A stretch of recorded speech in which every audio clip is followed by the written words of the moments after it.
Hi అండి. అందరికీ నమస్కారం. ఈరోజు వీడియోలో ఓం నమఃశివాయ అనే పదానికి అర్థమేమిటో తెలుసుకుందాం. ఈ మంత్రాన్ని జపిస్తే కలిగే ఉపయోగాలు ఏమిటో తెలుసా? ఓం నమఃశివాయ అని అంటూ ఉంటాం.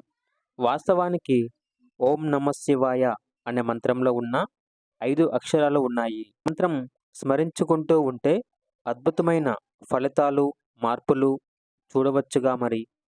ఈ మంత్రస్మరణ వల్ల కలిగే ప్రయోజనాలు ఏమిటో ఇప్పుడు చూద్దాం. నమఃశివాయ అంటే ఆ పరమశివుడిని గుర్తు చేసుకోవడమే. ధ్యానించడం మాత్రమే కాదుండోయ్.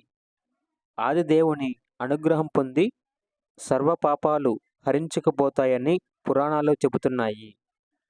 అలాంటి పంచభూతాలను స్మరిస్తాము. పరిపూర్ణ స్థితిలో శరీర ధర్మాల నుండి ఆ సర్వేశ్వరుని పాదాల చెంత చేరి ముక్తిని ప్రసాదించమని శివ పంచాక్షరి స్తోత్రాన్ని రచించారు. తలస్నానంలో శరీర ధర్మాల నుండి ఆ సర్వేశ్వరుని పాదాల చెంత చేరి ముక్తిని ప్రసాదించమని శివ పంచాక్షరి స్తోత్రాన్ని రచించారు. శివ పంచాక్షరి స్తోత్రం పూర్తి అయిన తర్వాత అలాగే కొన్ని నిమిషాలు కళ్ళు మూసుకొని ప్రశాంతంగా కూర్చోవాలి. దీనివల్ల మీ చుట్టూ ఉన్న ఎనర్జీ మీ శరీరం గ్రహిస్తుంది. ఓం నమఃశివాయ. ఇది మహాశివుడిని స్మరించే గొప్ప మంత్రం. ఈ సృష్టిలో ముఖ్యమైన బ్రహ్మ, విష్ణు, మహేశ్వరులలో ఒకడైన అత్యంత శక్తివంతమైన దేవుడు మహాశివుడు.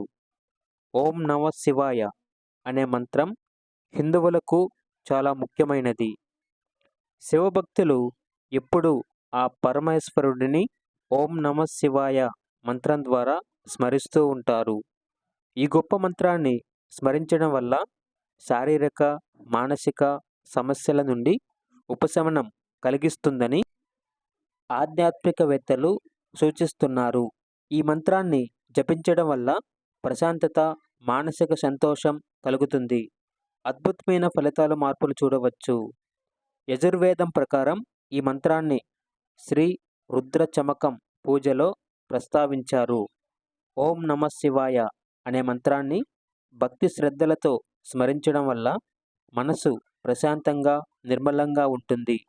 ఈ మంత్రాన్ని 108 సార్లు క్రమం తప్పకుండా స్మరించడం వలన మెదడు, శరీరానికి ఉపశమనం కలిగిస్తుంది. అలాగే డిప్రెషన్, నిద్రలేమి, మానసిక అనారోగ్య సమస్యలను నివారిస్తుంది. ఒత్తిడి తగ్గించి ప్రశాంతత కలిగిస్తుంది. స్మరించడం వలన కోపం, ఆవేశం తగ్గుతాయి. మీ అందరికీ ధన్యవాదాలు. ఈ వీడియో నచ్చితే ఓం నమఃశివాయ అని కామెంట్ చేయండి. మిత్రులారా, మన ఛానల్ని సబ్స్క్రైబ్ చేసుకోవడం మాత్రం మర్చిపోకండి. వీడియో చివరి వరకు చూసినందుకు అందరికీ ధన్యవాదాలండి.